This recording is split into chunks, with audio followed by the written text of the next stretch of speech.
नमस्कार, मैं रवीश कुमार। वोट चोरी के मुद्दे से ध्यान भटकाने के लिए मोदी सरकार संविधान संशोधन करने जा रही है। बहस शुरू हो गई है कि यह अपराध मिटाने का कानून है या विपक्ष को मिटाने का कानून। 11 साल से विपक्ष को मिटाने की तमाम कोशिशों के बावजूद आज विपक्ष पहाड़ की तरह ऊंचा होता जा रहा है। तो अब उस विपक्ष को, उस पहाड़ को उड़ाने के लिए 130वां संविधान संशोधन नाम का एक डायनामाइट लाया जा रहा है।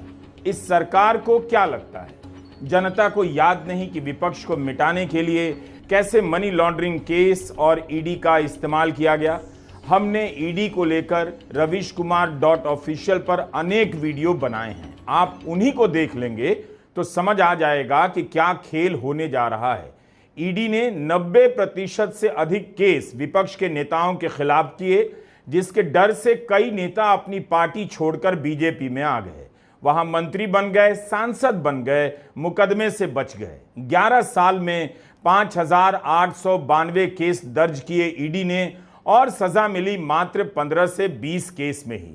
जिस ईडी को सुप्रीम कोर्ट ने क्रुक्स की मंशा से काम करने वाला कह दिया, अब उस ईडी को एक और मौका दिया जा रहा है।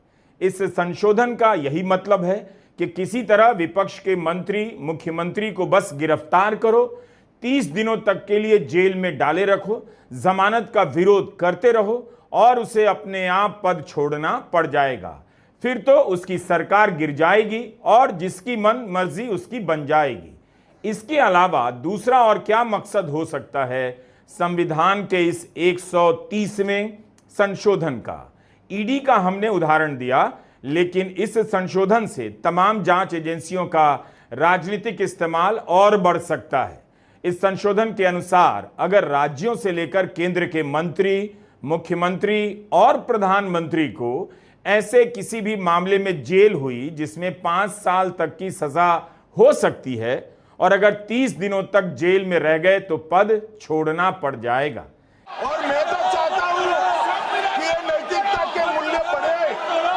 हम ऐसे निर्लज्ज नहीं हो सकते कि हम पर आरोप लगे और हम संवैधानिक पद पर रहें। अमित शाह की इस बात को सुनकर सही में निर्लज्जता को लज्जा आ जाए।